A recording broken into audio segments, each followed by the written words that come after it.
And we are live. Hello to everyone on the chat and who is here on the replay. On today's episode of Homemaking with Purpose, I am going to address a few of your comments and ask you a few questions. But before we get into that, welcome to Homemaking with Purpose.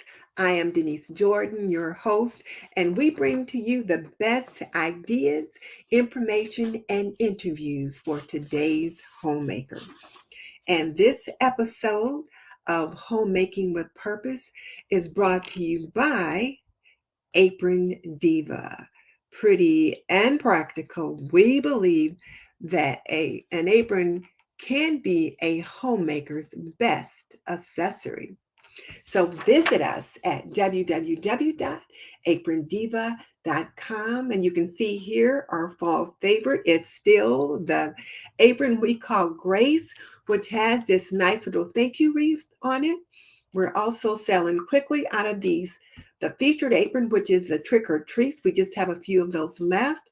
And then, of course, another fall favorite is this one that we call Rissa, which says rise and shine. So, how is everybody out there? It is so good to see you guys. Hello, hello, hello. And I'm hoping you guys are going to enjoy tonight's show. And I tell you what, I wanted to just kind of look at some of the comments that you guys have been making and address those, and then have you guys do a little bit of dialogue with me. And I also wanted to ask you guys a few questions. So let me just go ahead and say, hello, Kadia. It is so good to have you join me. It's been a minute since you've been here. I know you've been so busy with all the things you've got going on over there at Her Healthy Home. I'm going to have to give you a call. And then Deb at Cabasa Home Living. Hello, hello, hello. Thank you for joining me tonight, as well as the PNW Gardner gal. So hello to you two as well. Now, here's what I kind of wanted to do tonight, ladies and gents. First of all, you guys have heard me talk for the last, few months, that one of the things that I've been doing to slow it down and relax a little bit more is letter writing, as well as tea drinking. And we'll address some of the tea drinking and that kind of thing a little bit later on. But I did want to ask you guys a few questions in regards to letter writing. But before we do that, I'm going to go ahead and jump into our tonight's topic, which is your comments, and then a few questions for you. And Tina Weber says, hello, finally able to make another live. I hope you're all doing well. And I am doing well tonight. And I am going to just kind of move ahead here in my list of slides because I kind of got them out of order. And I want to start here with some of the comments that I wanted to address. And the comments, some of them come from a couple of the different videos that I've had up on my channel. And I don't know if I can get the video up and have the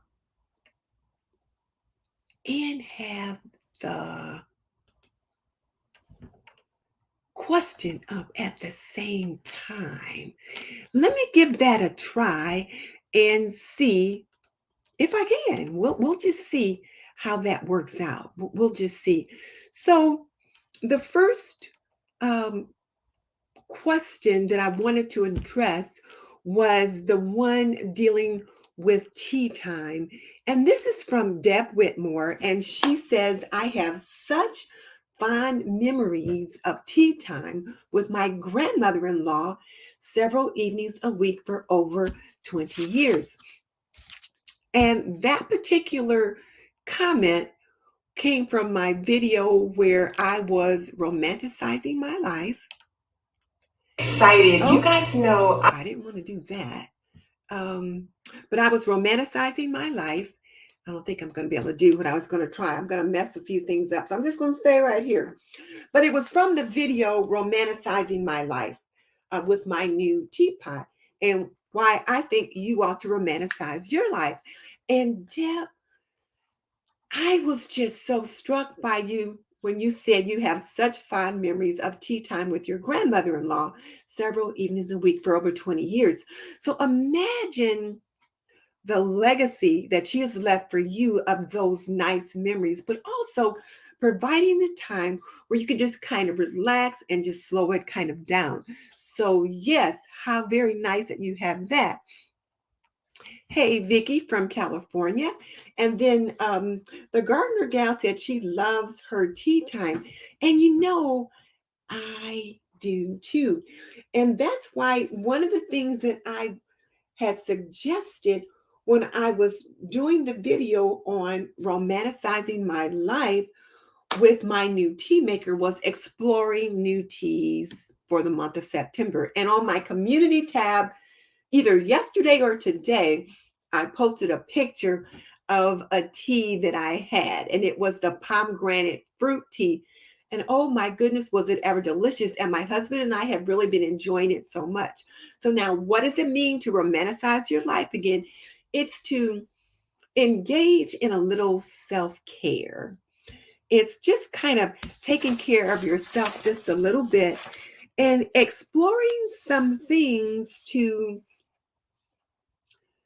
just make an ordinary day feel extraordinary. And as I mentioned last week, it's a trend that took off starting in 2020 that encourages people to enjoy more of life's simple pleasures. That's the definition of it. And so that's what I've been doing. Not necessarily something fancy, but just something to help you enjoy. So Deb had the opportunity to engage in life's simple pleasures by experiencing tea time with her grandmother. And that is just so nice. And you know what? I am hoping that Deb is able to pass that same legacy on with one of her own family members. So there's that. So Michelle says she has her three youngest children at home, boys 15, 13, and girl 11, love it when they take a break in the afternoon for tea. So yeah, it's just kind of quiet and relaxing, and you just kind of sit there and enjoy each other's company. So I get it. So hey, hot dog, I get it. And so this Deb at Kabasa Home Living says she drinks tea every night before bed and in the middle of the afternoon as well. Deb, what kind of tea are you drinking? I'd be curious to know. All right. So there's that one. So this was, like I said, from my video, Romanticizing Your Life this September, and then first look at Biding Tea Maker. And then the next slide is from Carol G. And Carol's comment was, my mom and I would have tea, either apricot or black currant, in a ceramic teapot that has a Chinese rice design on it. So now look how she remembers what kind of tea it was and what kind of teapot it is. And I was wondering whether or not she had that teapot herself or if it was still in the family somewhere. But she said, often we would light a candle and sit at the kitchen table. She would read a book, and I sometimes had college homework to do. It was very calming to have her company along with the tea and the candle. Boom! Now that's what I'm talking about. Nice to get. Oh, and then she said it's nice to get something personal in the mail. So in case you just joined us, what I'm doing tonight is I'm addressing some of the comments that you guys have made on my videos. And the first video I'm looking at is the one where I said, romanticize your life this September and first look at the new Biding Tea Maker. And I am romanticizing my life this month with the exploration of new teas. And so I pulled out some of the comments from the various videos, and this one again came from that one. And I just thought, what a nice reflection. How many of you out there have a nice reflection like this? Tell me in the chat. So John Burns is on saying, hello, John. Glad to have you here. And I thought I saw Ronnie somewhere. There you go, Ronnie. How you doing? Glad you're here as well. Barb Bricky. Um, and Teresa Diaz is on. And let's see who else. Oh, so Deborah Cabasa says she likes that sleepy time tea at night. Yeah, sometimes I'll drink that sleepy time tea at night if I'm having a little bit of trouble getting to sleep too.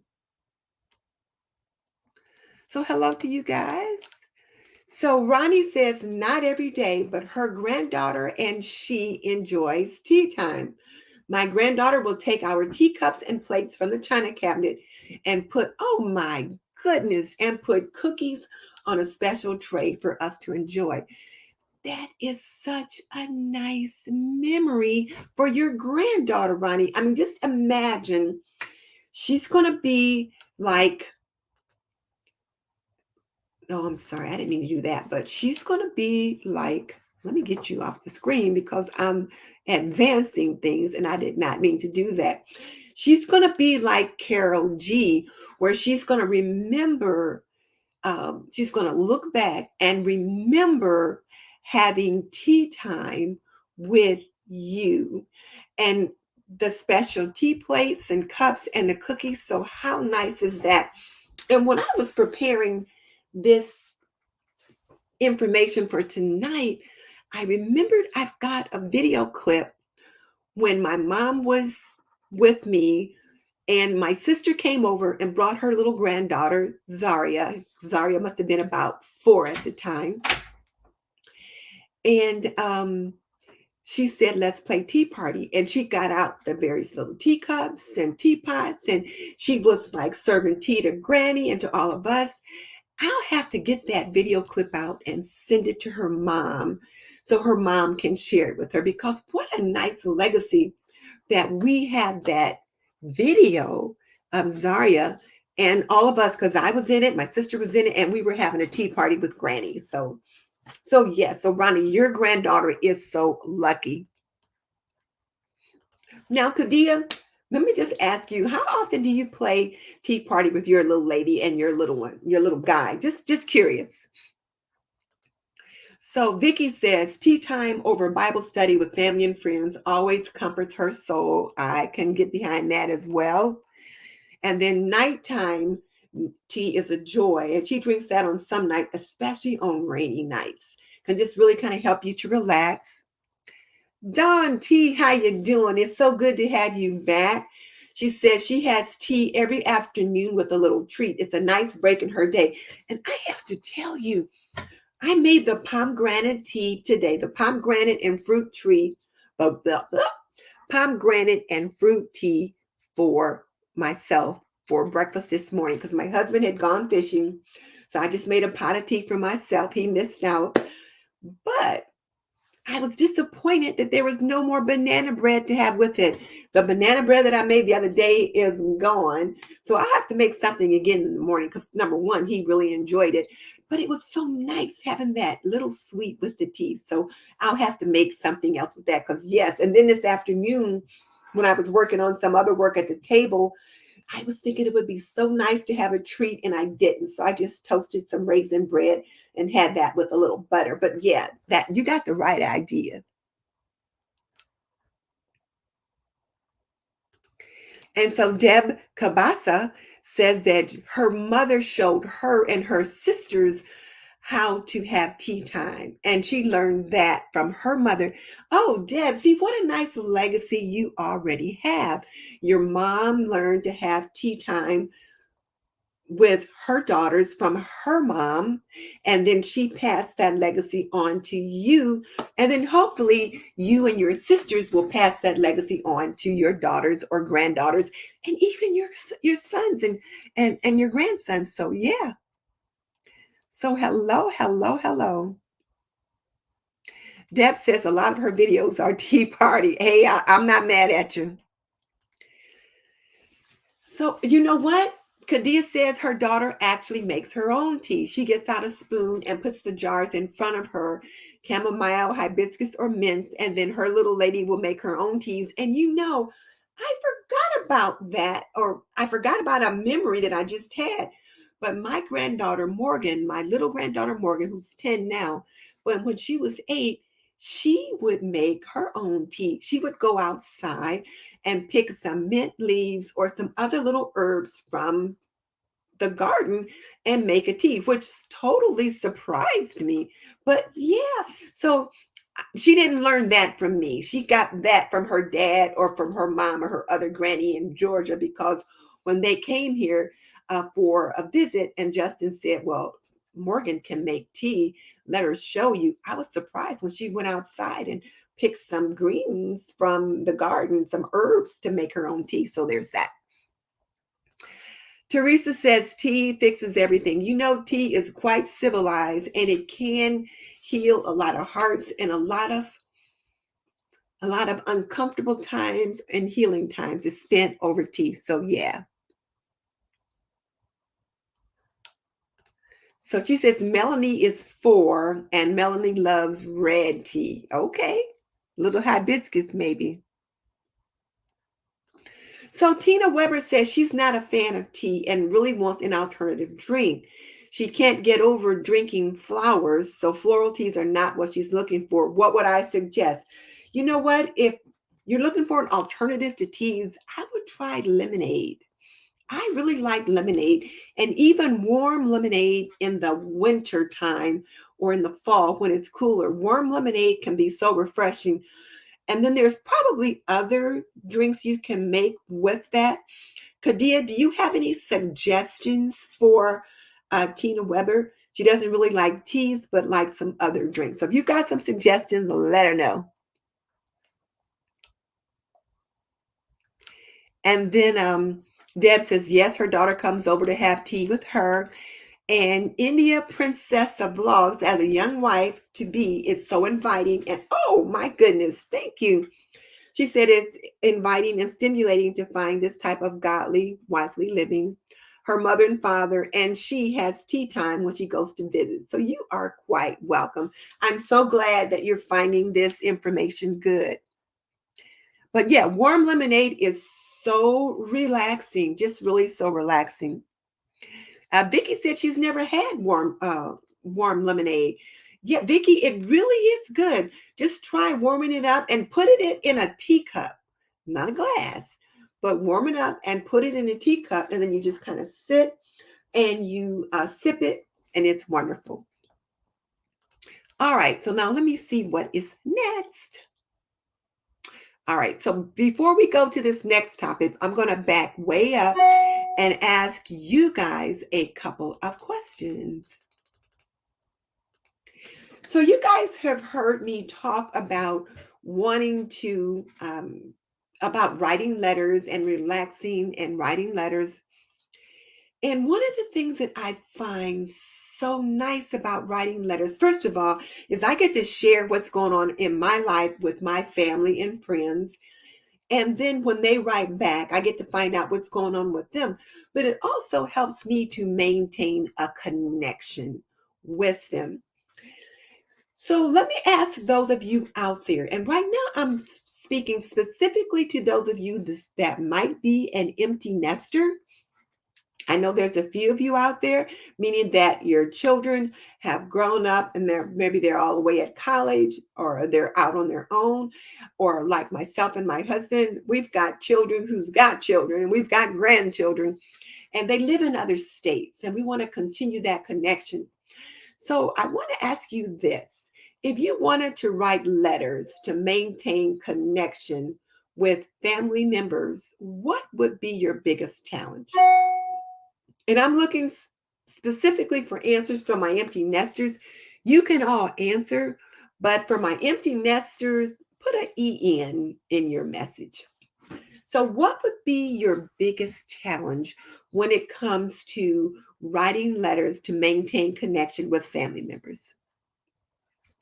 And while you guys are putting those in there, I'm going to look over to see what were some of the comments about the tea.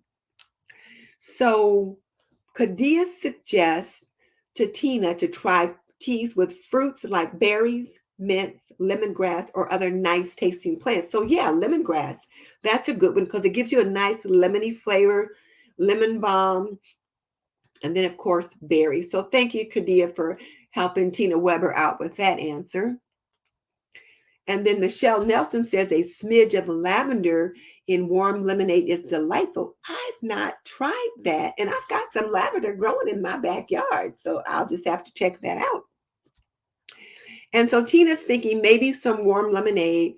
She'll have to try that. And she could add some fresh raspberries. So yeah, you could add some fresh raspberries. You could even make a raspberry tea and sip it warm as well, because my pomegranate fruit tree was just delicious.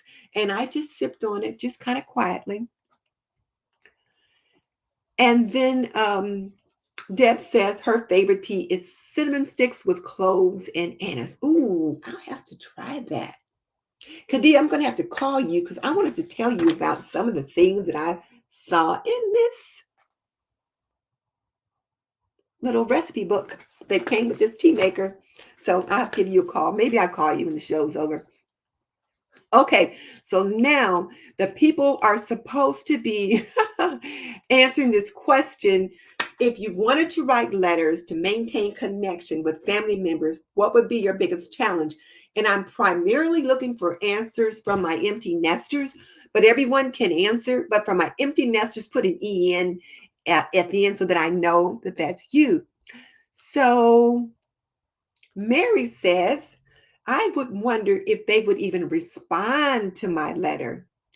Mary, you know what? I wrote a letter to my son, and then he said he carried it around for weeks before he wrote it back, and he kept meaning to write back and meaning to write back, and he finally did. I wrote to my two little granddaughters, which were his daughters, and then to my other grandchildren. And it took the two little girls a while, but they wrote back. Now, my other two, my older two, they've not written back yet. Now, they've called me to talk to me about what was in the letter and to thank me for the letter, but they've not written back. So, Mary, my question is, did they respond back to you? And, oh, well, you said you would wonder if they would even respond. Okay. Vicky says her challenge would be the concern if they would take the time to read it. A lot of people are often too busy to even slow down and enjoy a handwritten letter. Vicki, you know what? I think I'm going to disagree with you here.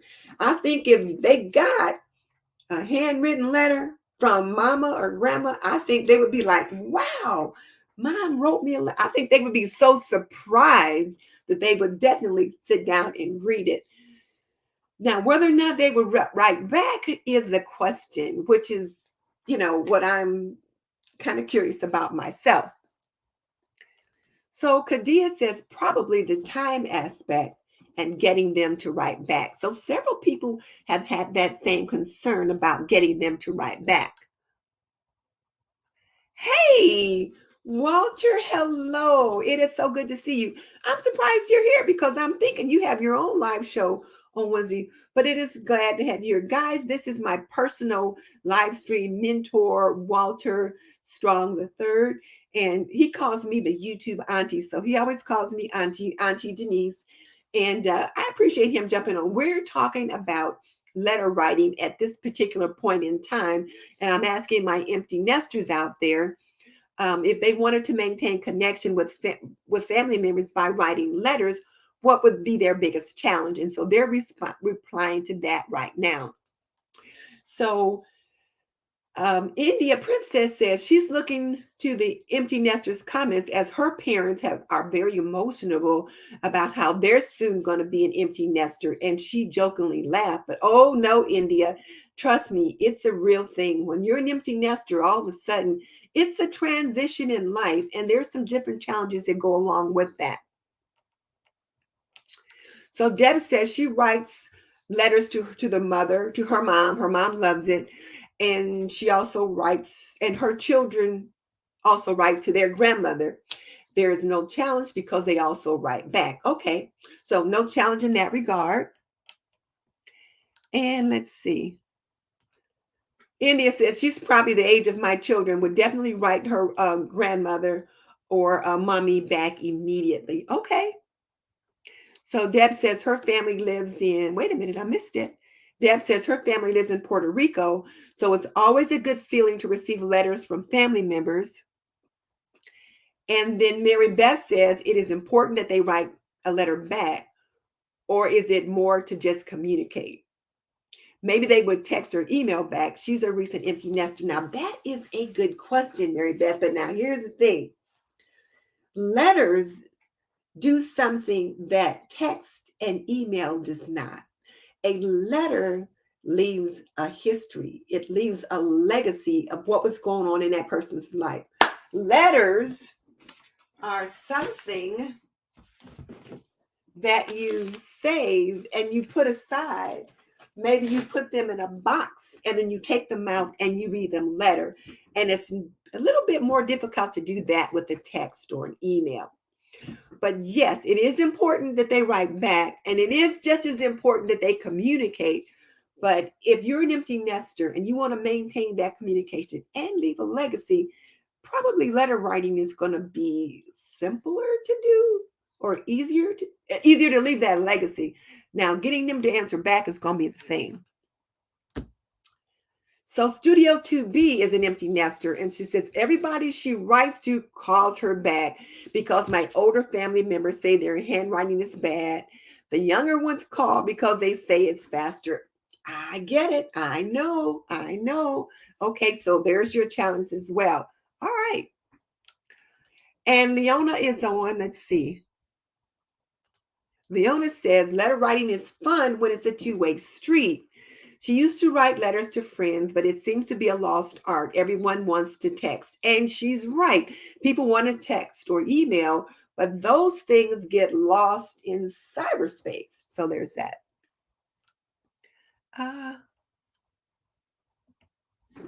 You guys are really jumping in on this. What about those who want to cut down on paper clutter? Would they like letters? You know what, though? I think we're looking at two different things here. First of all, if you want to cut down on paper clutter, you can certainly use paper that has been recycled, that kind of thing. And you would save those letters in a box, which paper is biodegradable. So eventually it can be recycled. I think they would like letters.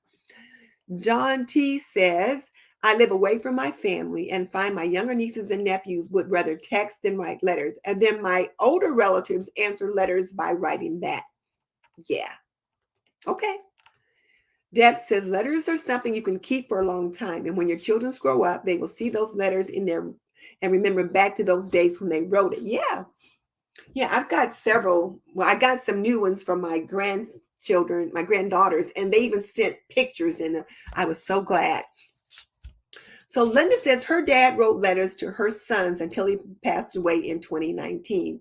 Her sons, who are now young adults, look back at them every now and again, and she's thankful for those letters, and she thinks her children are too. And see, that's the thing that I believe letters can do for you that text messaging and email doesn't. So India Princess says a letter touches the heart and would serve as a generational gift. Yes, especially when they all live in different countries. And then Deb says there's nothing better than going back and looking at memories. It's a great feeling to have a letter from someone from the 1980s, etc. Yeah. I got some letters from my grandmother, from my great grandmother, and I've even got a few letters that say my grandmother's parents had been writing to some of their siblings. To read those letters, it's just like stepping back into time. But okay, let's see what else. So Kadia says her husband and she wrote to each other when he was in the military. And such good memories, but she does prefer to talk herself. She feels it's closer to face convo. But yeah, but if you're not face-to-face, that's the thing. 2 of my 3 children live in states that are miles and miles and miles and miles away. So I can't see them. And, I do FaceTime and that kind of thing. Oh, so Leona says she used to use paper bags for letters. This allowed her to add art. That is so funny that you say that, because the last letter that the girls wrote to me, they had drawn pictures all over the envelope. And then Vicky likes using decorative paper. It's easy on the eyes when she would write to someone. And Frugalista, hello, how are you? Frugalista, she says her daughter brought home a handwritten thank you note from her job today. The letter was in cursive and beautifully written. Funny thing, she actually had trouble reading it because Gen Z can't read cursive. Yeah, that is a problem also. Now, some of the schools have taken cursive writing out of the schools. Some of them have put it back in. So that's an issue. But yeah, so when you think about that writing, thank you cards, thank you notes, invitations, and all that kind of thing. Ronnie took birthday flowers to the 99-year-old next door neighbor, and she mailed her a thank you card. And Ronnie felt good when she got it. Walter says he still has the last letter his mother wrote before she passed away back in 92. Yeah, I understand. I've got a handwritten note that my mom wrote when she gave me one of those false craft pictures as a birthday gift. And she had tucked a little letter down inside, and I still have that letter, and I take it out and read it. So Deb does FaceTime with family. She says it's the thing that they promised to do, to write, to keep memory, but a lot of people just don't write anymore. Okay, so let me go with my next question, because I'm talked about this longer than I intended. So here's question number 2 for you empty nesters. What's your biggest challenge to creating a historical legacy for your family? So let me hear your thoughts on that. What's your biggest challenge to creating a historical legacy for your family?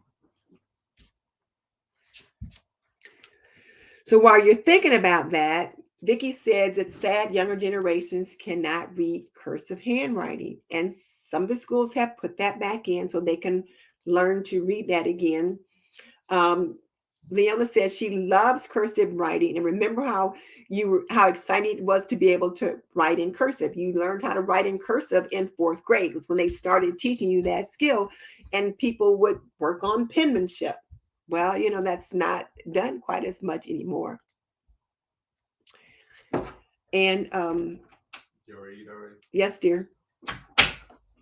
And Lurker Smurf says no printed photos. It's all in password protected clouds. Yes, when I got that letter from my granddaughters and my son, they had put about 10 or 12 printed photos in the letter. I was just so excited to get them. I should have brought them upstairs to share with you, but I didn't. So, okay. So Vicki is saying yes, ma'am, to somebody. Somebody is talking about something, probably about learning how to write cursive. So yeah. So anyway, the question was, what's your biggest challenge to creating a historical legacy for your family? And then if you struggle with writing do you struggle with writing interesting and chatty letters? If so, what is the problem? Do you struggle with writing interesting and chatty letters? If you do, what is the problem? So while you guys are thinking about that, I'm going to jump back into, oh, wait, one other question that I wanted to ask you guys, and that's not it. So as I told you guys a few months ago, and I'm continuing to do this, is I'm building out a digital course on letter writing to help the empty nesters stay connected to family and leave a legacy. If that's you, if you're an empty nester, I'd love to jump on a 20-minute call to ask you a few questions. So who's got some time over the next few days to talk with me? I would love to get your feedback. It would help me so much in the planning of the course. So you can email me here at thistandthatwithdenise@gmail.com, and we can set up like a Zoom call or something like that, so that I can just ask you a few questions about being able to stay connected and leave a legacy with letter writing. So I would certainly appreciate your feedback. And I've gotten lots of feedback from you guys today too. So Deb says her grandmother started a family tree and continued it. And so she's continuing that with her children and her grands, and hopefully they can pass it on. So there's that. Oh, thank you, India Princess. So yeah, send this to your grandmother and ask, oh, you would if she spoke English. Well, okay, I got you. All right. So while you guys are thinking about that, again, if you're an empty nester and would be interested in helping me out with by answering a few questions and jump on a call with me, email me, and I'll come back and remind you about that in a little bit. All right. So now let's go back to our topic at hand. So Michelle Nelson says that she sends books to her grandchildren, and that's a way that she helps to stay connected. Okay, I like it. And Leona says it was life changing to open her mom's cookbook. Everything in the book was in cursive. Oh, and she added a little anecdote about the family. That is so nice. I've got a couple of my grandmother's cookbooks, and there were a couple little notes tucked inside where she had written something. One of them was like a little clipping from a newspaper. That was so nice.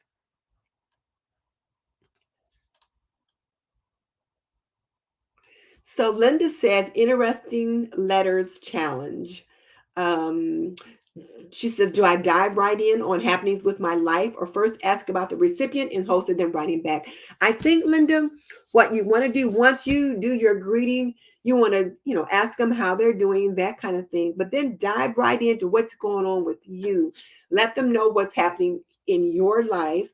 And then you can ask them about what's going on with them and maybe the last time you spoke with them, how have this or that changed or improved or whatever. So yeah. And then ask them questions about themselves and give the answer. And I look forward to your writing back to me. Like definitely state, I look forward to your writing back to me in some way. Ask for them to write back to you and see what happens. But yeah, that's certainly going to be something we'll want to do because we're going to have to encourage them to write back. Because like I said, 2 of my grandchildren called me, 2 of them wrote back. And Teresa says she loves her mom's cookbook. So Vicky says she doesn't struggle with writing interesting or chatty letters. She's very detailed and descriptive, and what starts as 1 page can actually turn into 3 or 4 pages. I get it. That's me too. I am quite chatty. So, okay. All right. So now back to the questions that the comments from the videos. So in this particular video, and this was the video that I posted most recently when I talked about my new comforter. This one was how I cleaned my master bedroom and reviewed the Evercool comforter and doing all the things. So in this particular one, I just did it like a typical day in my life. I started from the beginning and just worked on through the day. And Lois said, and in the video, I mentioned that I would put it on a top sheet. Now, let me see if I can figure out how to get that up. I should be able to do that. Walter, if you're still on, I should be able to figure out how to get that um, video up.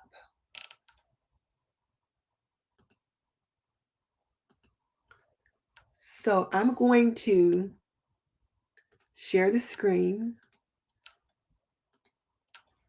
and share the screen. I think it's this one.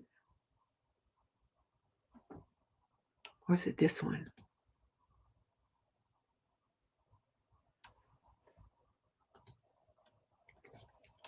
And then it was this video right here where I talked about, I don't want to hear it.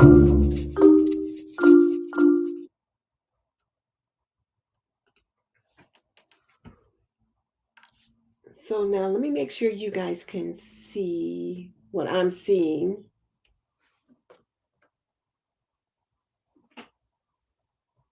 So can you guys see that okay? Yes. So can Okay. you guys see that okay?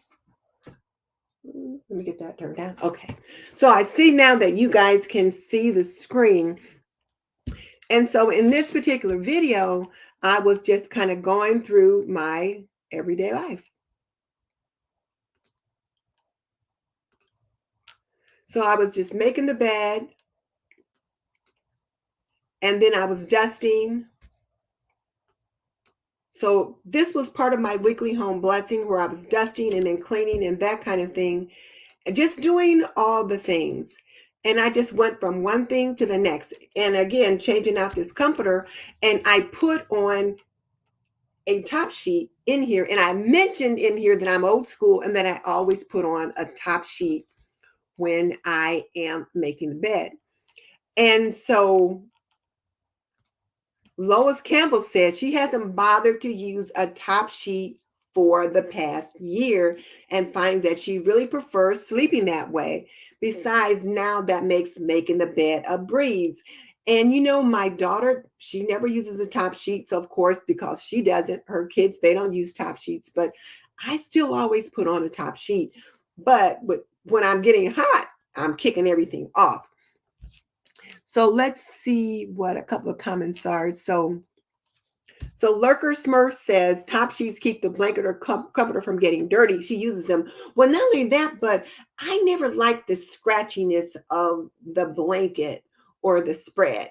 And when we were at home, our blankets were kind of scratchy because, of course, they were old and they were well used, and so they were a little scratchy. So I didn't like the feel of them. So I got in the habit of using the top sheet. It also keeps some of your body oils off of the spread.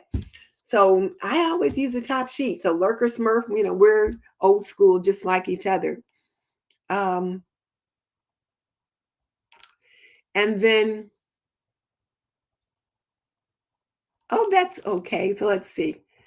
So Michelle said she sends books to her grandchildren, maybe writing letters to discuss the books will be a neat legacy. That's a good idea too, once they're a little bit older.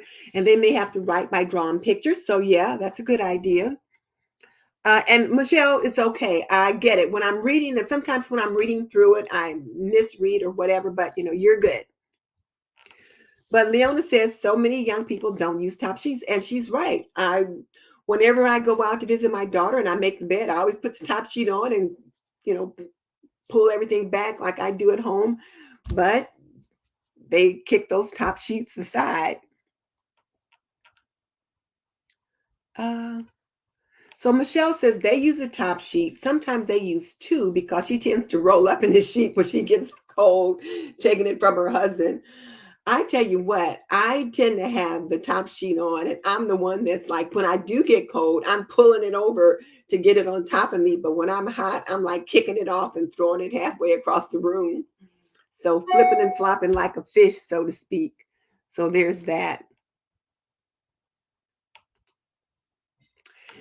So Frugalista, I forgot what your name is. I used to know it, but I forgot. But you said you didn't know that was a thing, not using a top sheet. It is a thing now. Like I said, the younger ones, they don't use top sheets. Like my daughter and my daughter and her twin brother, they just had their 50th birthday. My daughter doesn't use top sheets. Whether or not her twin brother does, I don't know if Jason and Robin use top sheets or not. I've not had to make their bed. So, I mean, I don't know, but yeah. So, okay. So now this just shows you, Fruganista. She says, what is a top sheet? The staff usually just does everything. But when I get married, I want to be more hands-on. So here's the thing. There's a flat sheet and then there is a fitted sheet. The flat sheet is just, rectangular with flat corners, with just flat corners and all that's the top sheet. The fitted sheet, or the ones that are all scrunchy around the edges, that tends to have some kind of elastic, that is your the bottom sheet. So the sheet that people actually lay on, that's the bottom sheet, and the bottom sheet is usually a fitted sheet today. Now, back in the old days when I was a kid, you had two flat sheets and you tuck the one on the bottom, you tuck the corners, and then you put the top sheet on. And then as time progressed, we got fitted sheets. And we thought fitted sheets were so cool because you didn't have to worry about tucking all those corners. So that's the difference. So a fitted sheet is your sheet that goes on the bottom. That's the sheet you lay on. And so most of your body perspiration, your oils and that kind of thing goes on that bottom sheet.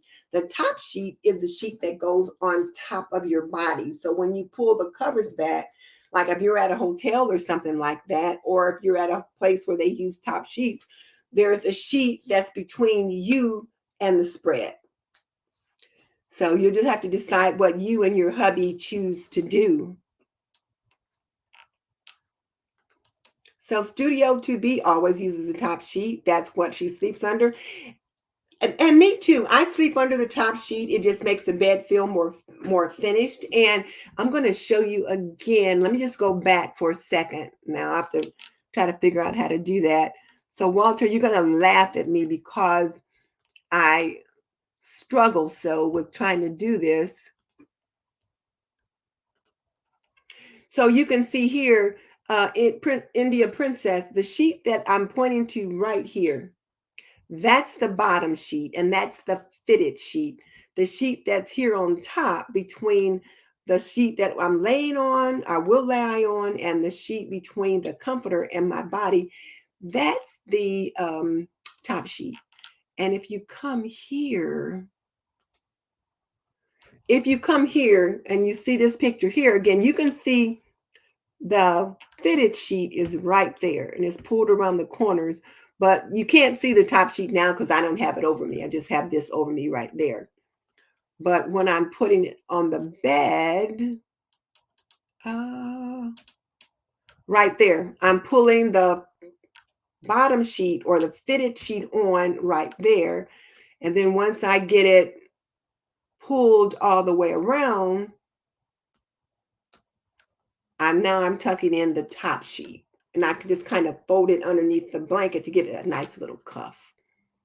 So that's what we're talking about. Okay. So Teresa says her son doesn't like top sheets. Deb says she's always cold, so she uses a top sheet. Now Kadia, she says her husband doesn't like it either, but she started using them again recently. And so Kadia is in that younger age group too. So I can see your husband is certainly in that age group where a lot of them don't use top sheets. Yeah, I use mine year round. Frugal niece said no. Like a lot of them, they buy a set of sheets and they just don't use the top one. I don't know what they do with it. I guess they leave it in the pantry or in the linen closet. I use mine. And Vicky says top sheets have always been used. Yeah, I've always used them. Top sheets are lovely and soft. They give the bed a nice hotel feel and look. Oh God. So now Frugalista says, who remembers ironing sheets? I do. I grew up ironing sheets. I don't iron anything today. Nothing. I take everything out of the dryer quickly so that I don't have to iron. So yeah, no, I don't iron. I remember that though. We had to iron not only sheets, we had to iron my dad's white undershirts, his boxer shorts, everything. I was so sick of ironing by the time I grew up and left home. So Kadia says many people her age didn't learn these things at home. So it's not necessarily a dislike, but it could be due to a lack of training. You know what? I hadn't thought about that. Kadia. You're right. But Leona remembers ironing sheets. Jerry says she can't sleep without a top sheet. Now, Jerry's in that 40-ish, 30s, between 25 and 40, I'm thinking, age group. She uses a top sheet. So, oh, I'm so glad that you found us, India Princess. Thank you. So Deb says she'll iron her sheets. Look, I'm telling you right now, I don't care how wrinkled that sheet is. I am not ironing it. I have a set of Martha Stewart sheets that were 100% cotton. If I didn't get those sheets out right away, they wrinkled up quickly. But trust me, I stretched them on the bed. I did not iron them.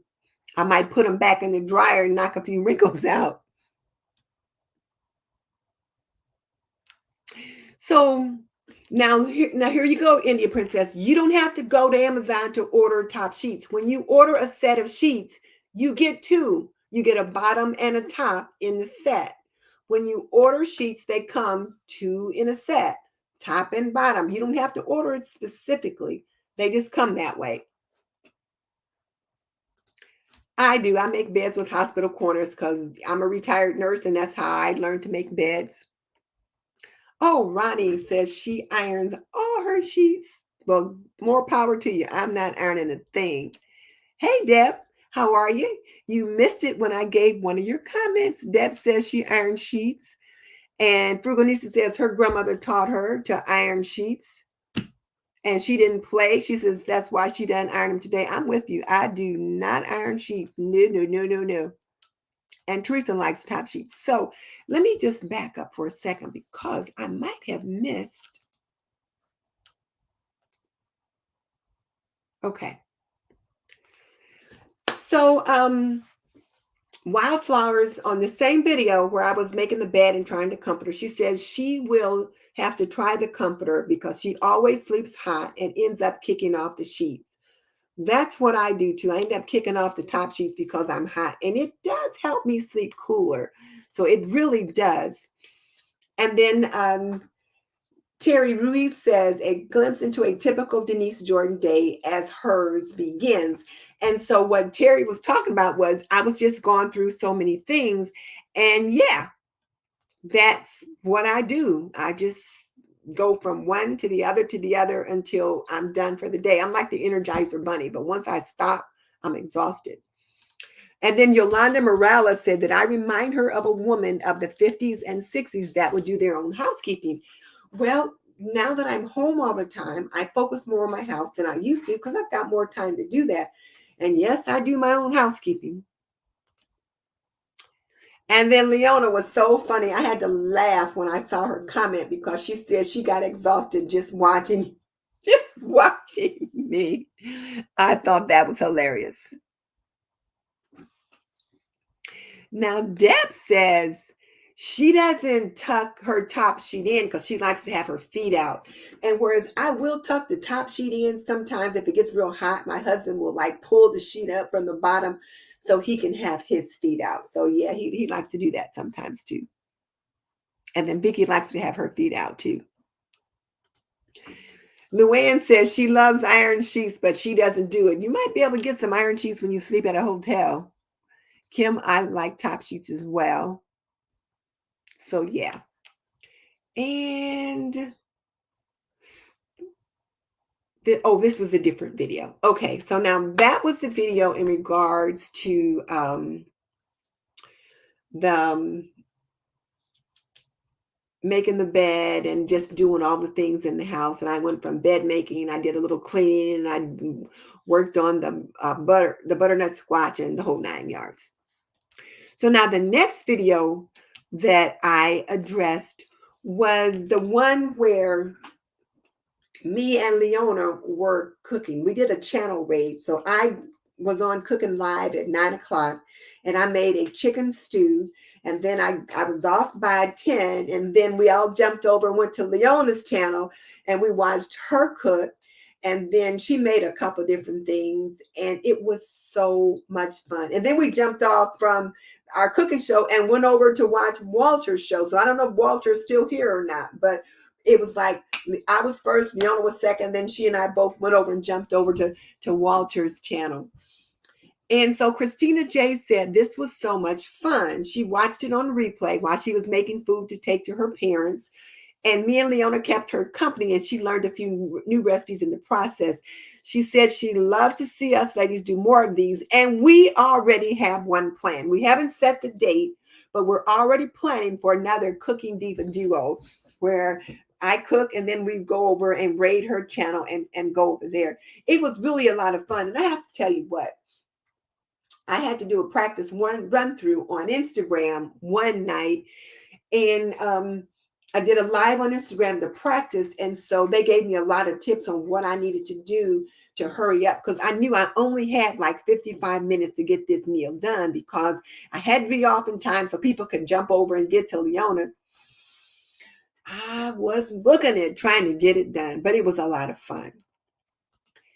And then all the stitches 37 said she enjoys watching me clean as I cook. And yes, I'll usually have a sink of soapy water and I'll usually wash out some things while this or that is cooking. But that day, I was just able to stack them up over in the sink until I got done because I knew I didn't have time to do that and be done with my cooking by in 55 minutes. And she said she had not made chicken stew before, but she planned to try it. And then I used the Clorox cleanup to clean my sink after I've had raw poultry or any other kind of meat in it. And she says she uses that same disinfectant for her sink too, around her sink and her faucet. So yeah. So how many of you guys saw Leona and I when we did that cooking duo? It was a lot of fun.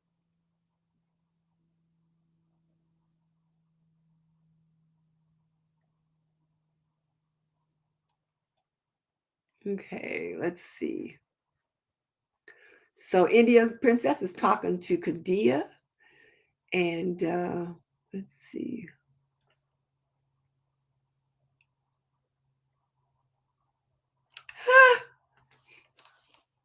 Deb says when she worked for Visiting Nurse, she had several ladies that wanted her to iron their sheets and pillowcases. She thinks it was an excuse to keep them. You know what, though, Deb? It might not have been an excuse because they might have been of that generation that ironed their sheets and pillowcases. There were several of us on there, Fruganista, Leona, myself, that we had to iron them when we were little. When I say little, when we were younger girls, our parents or grandparents taught us to do that, and it was an expectation. But honey, as soon as I started my own house, I'm like, I ain't ironing no sheets over here. No, thank you. And yes, the Cooking Divas will be back. We got it planned already. Uh, the dueling kitchens. Yeah, it was so much fun. We had a lot of fun talking on the phone too. Jerry said she caught the replay. And Jerry, I saw several of your Instagram posts, and two of them in which you were wearing aprons you got from Apron Diva. I appreciate that so much. And you look like you were having so much fun. So Luann says they need to bring back home economics in public school. Yeah, it is valuable. And really, you do learn a lot. But whether or not they will do that is a good question. But definitely, it needs to be done. And then Vicky said that was a fun video early Saturday morning with my Rise and Shine apron. Oh, yeah, I got it back there on the door. But yeah, it was fun. So, okay, let me just get that off. So, and then Ronnie's comment was that she made my chicken stew for dinner, and then she made Leona's apple pie for dessert. So she was thanking us for the ideas and the recipes. And Ronnie, you made them so quick. Now, I didn't make Leona's apple pie, but I did make a banana pudding. I mean, a banana bread. And it was so good. And now I need to make another one. So I'm glad that you enjoyed that as well. So Jerry says everyone loves her when she wears her aprons. So I'm sure they do. And thank you. And yep, home ec needs to come back, but we'll have to see. It's probably an elective or something like that. And let's see, what is this? Oh, and then Kate M. And this was from the same video where me and Leona had done the cooking. What? No. This video is when I made the which video was that? It was I think it was the one where I did the roasted chicken. I believe it was from that one, the roasted chicken. So let me just share the screen, Chrome tab. And it's this one. But it was this one. It was the one where I did the roasted chicken, budget meals, and the Caraway cookware unboxing. So in this particular one, I unboxed, but oh guys, I gotta stop here. Wait, let me go back for a second. So I'm gonna turn it on for a second and see there where I'm frying that okra. I found a recipe on how to fry okra just like that without having to bread it. I was so proud of that. But in this particular video, after I did the unboxing, I wanted to actually use it, not just show it off, but to actually use it. And so I roasted a chicken in this video. Let's see, where is it? Because the chicken came out beautifully.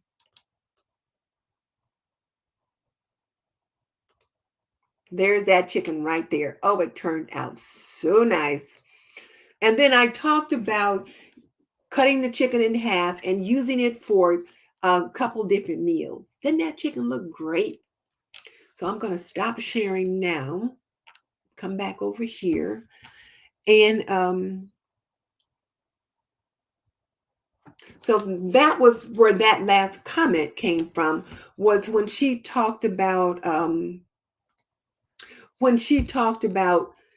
making extra meat, cooking it and freezing it. So for this particular dish, I had cut the chicken in half and then was using part of the chicken for other meals. She's talking here about is able to pull some cooked chicken, put some cooked chicken thighs or ground beef or whatever out of the freezer and just toss it into another meal. And that was from Kate M.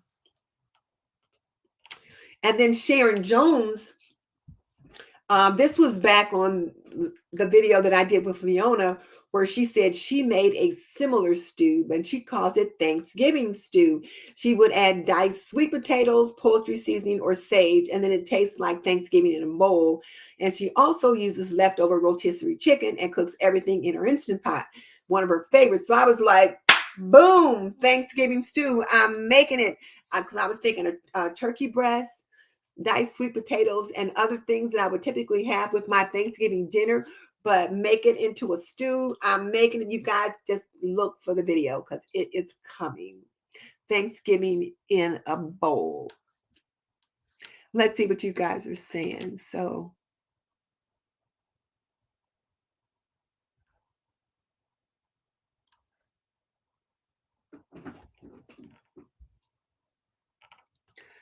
Colette says she makes her bed with high thread cotton sheets and hospital corners. That's what you do when you grow up an Air Force brat and then join the Army. Yeah. How you ended up joining the Army after you were an Air Force brat, I'm sure your folks were not pleased. But yeah, you do end up making hospital corners. So India Princess says she loves banana bread. Do I have a recipe? Yes, I make a delicious banana bread. And Leona has a good banana bread recipe too. She had hers on last week's video. India Princess, you'll have to check out our videos where we did that. It was so much fun. So Deb wants to know if anybody here has made a papaya pie.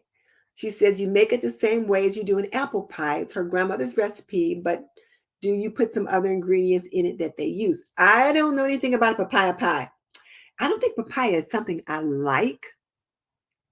I've not seen that. Oh, but you put the same ingredients in it that you use for apple pie. Uh, Leona says papaya pie sounds good. I think papayas are those fruits that are kind of orangey looking. They have a funny taste to me. I don't think I like papayas. Oh, you can freeze okra with breading to fry it. I have not seen that.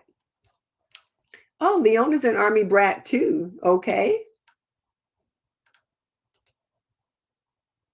Okay. Vicki wants me to do a Thanksgiving prep video next month or early November. Yes, I will do it. I'll probably do it in October. I like to try to have all of my Thanksgiving videos done by November 1st. So if you're looking for something, I can have it ready by then. Let me know what it is in specifically you want. And Miss Leona is on as well. And so she's seeing this message. So I'm sure she will also be guided by that. So we will both be doing Thanksgiving prep stuff. Last year we were on together and we talked about Thanksgiving prep. So Leona, if you want to do that again this year, we probably should, because I think people want to hear that. Or you can do one on your channel, I can do one over here, and we can still get together and talk about it live. But yeah, I'll definitely be doing that. I'll be working on my calendar for October and November tomorrow. And then we'll go from there. But yeah, I'll definitely be doing that. Let's see.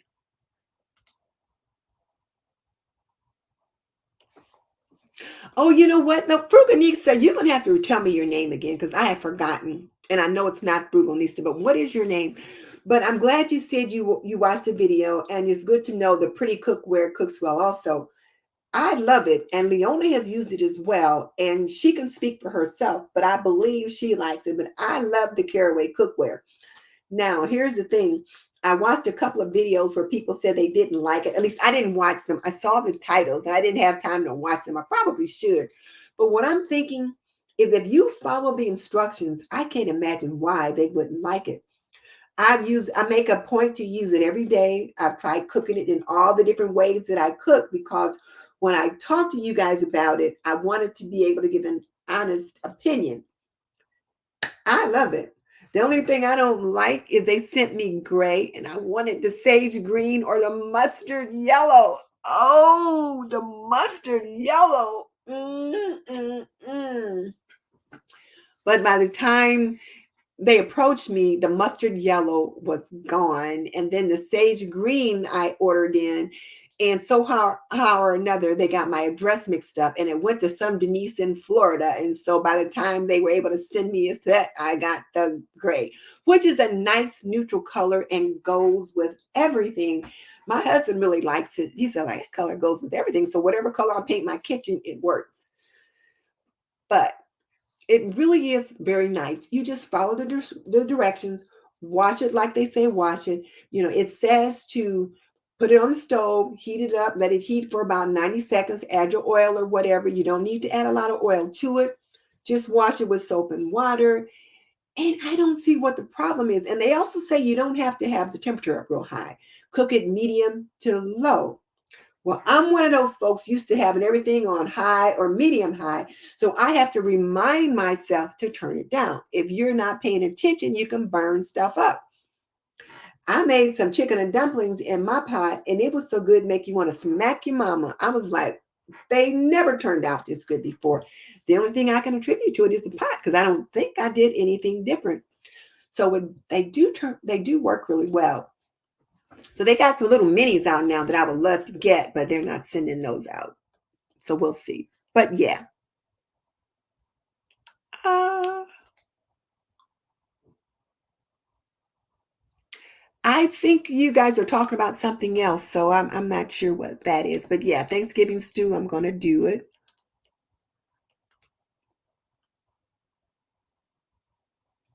Okay, so you're RVing. Yeah, Thanksgiving in a bow. It's coming. So yeah. So India Princess, your mom, your grandma knows how to make a papaya pie. Yes, please send us the recipe. Oh, Deb is from the Bahamas, Puerto Rico, by way of Puerto Rico, I guess. So yeah, we're gonna be doing the Thanksgiving prep. So Leona says absolutely. So she'll be doing her Thanksgiving prep, and I hope you'll be showing how to make your biscuits again. Leona makes some killer biscuits, so you guys have to be sure to watch that too.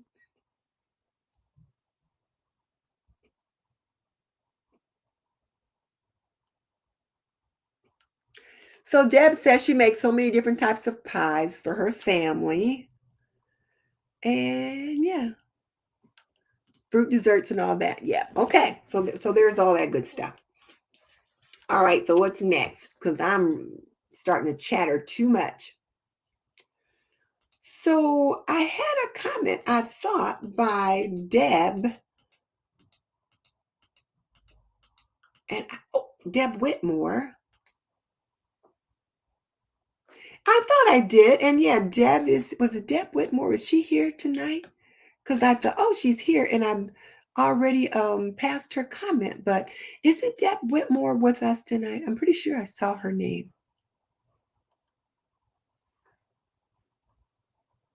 Let me just look real quick because I wanted to make sure that um, she saw. But isn't Deb Whitmore here with us tonight? Yeah, right there. I thought she was here tonight, but I had already passed her comment and I wanted her to see that I had shared her comment earlier. But when we were talking about the video where I was talking about romanticizing my life with the teas, and I had your comment up there then. So there's that. So yeah, there you are. I wanted you to see your comment. Hey, Tay Tay just joined us. Hey, Tay Tay, how you doing? I don't see her name, but somebody must have seen her because they're saying hello to her. Okay. Oh, there she is. There's Tay Tay right there. So, hey, Tay Tay, good to have you with us as well. So, me and Miss Leona will be talking Thanksgiving in a couple of weeks. So, you be sure to tune in. All right. So, I did want us to take a look at some of the shorts, but just one short because it's getting late now. I didn't realize I had been talking so long. So let's take a look at the shorts real quick. And then I will, because there were a couple things I wanted to make comments about those. Because, you know, so often when I get, wait, no, this is the one I want. But is this the right one that's up now? No. I have to do it again. Sorry. I told you guys if I don't talk through it every time, I'll goof it up. So Walter, if you're still here, I know you're laughing at me. This is the one I want.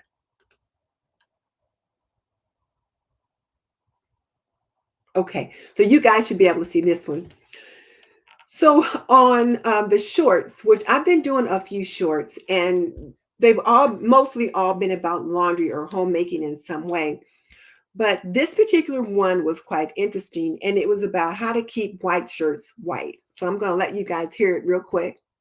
White shirts white. First of all, there are soft whites and there are hard whites. Soft whites are your nice white shirts, soft white lingerie. Hard whites are stinky gym socks and tidy whities. You don't want to wash the two of them together because the grunge on your hard whites will come off on your soft whites. So wash soft whites by themselves and wash your hard whites by themselves. Again, what are hard whites? Your little grungy socks, could be dingy t-shirts, and different things like that.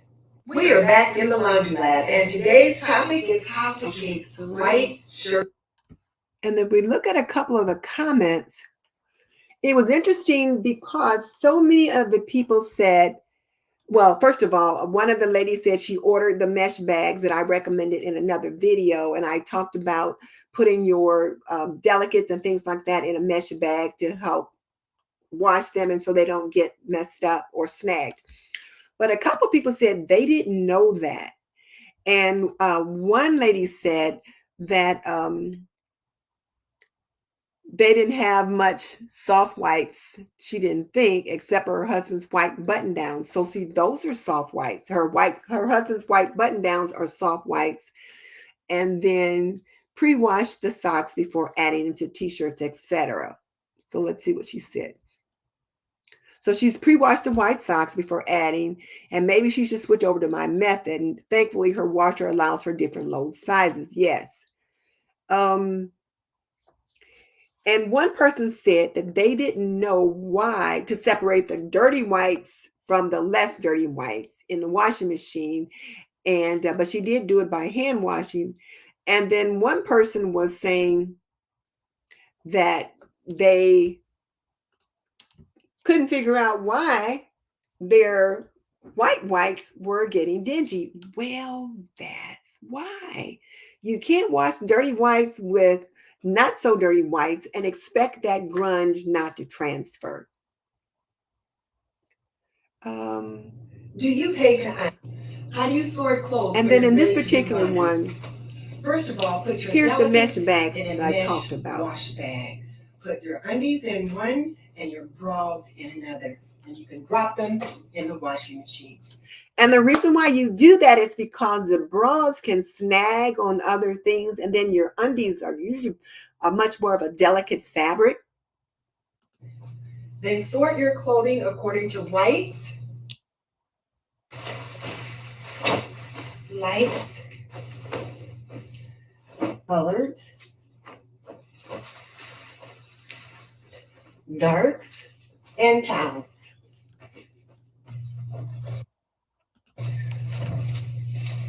You can wash the towels with the sheets, but don't wash the towels with anything else because the lint on the towels will come off on your clothing. So I'm going to stop sharing that and come on back over here. So I started doing those shorts regarding laundry because I was getting a lot of questions, particularly from my young millennials, not my young millennials, my young college students and different things like that. One young man reached out to me and said he had messed up all his clothes because he threw everything in together. So that's why I started making those. So I wanted to bring that by again so that you guys could, if you didn't know that, so that you could see that. So, okay. So, hey, Miss C, it's always good to see you. And Deb, yes, this was fun. It is time for us to be wrapping it up. And Miss Upchurch, her daughter is in, she loves watching my channel. Good. Lance, glad to have you here as well. So good night to those who have to jump off. And actually, Tay says she didn't know that either. So yeah, so she used to work at Victoria's Secret, and she always told the ladies to hand wash their undergarments and mesh bags. Yeah, hand wash them or put them in a mesh bag and wash on low, especially with today's washers, you know, and they try to be conservative on water. Kadia hand washes her undies and her on delicate. And then Kadia, for you, you know, with your little lady with Melanie, you could put her little undies in a mesh bag because they're so tiny. They can get caught in the dryer on the little door and things like that. You can get those mesh bags from Amazon. I'll put a link in the description box for where you can get those from I do have them in my Amazon store, I'm pretty sure. But if not, I'll put a link in there. And as a matter of fact, Kadia, no, I do not. But I will put links in the description box immediately after we get off because I've got them in another place. So I'll get those links in for the mesh bags and different things like that. Yeah, you know me, right? That's why you suggested that I need to do that. So I'll get those in. And yeah, she says their socks get stuck all the time. And then Lance says washed a few suits in a mesh bag as well. So yeah, that just kind of helps to keep things safe. All right. So just want to remind you guys about my letter writing class and that I'm going to be working on. And so that especially for you empty nesters, if you guys would be interested in jumping on a call with me for about 20 minutes so I can ask you a few questions. Who's got time to talk over the next few days? I'd love to talk with you. I'd love to get your feedback to help me with planning. So just email me at thisandthatwithdenise@gmail.com and we can talk on Zoom for a few minutes and you can help me out. So if you could do that, that would be great. And I think we have been on longer than I intended. So, but it was always fun. We always have fun when we're just chatting. And even though we were just chatting, I did have a planned agenda for us to address, and it was fun. So I will talk to you guys next time. Good night. Thank you guys so much for joining me. I'll see you next time. Bye.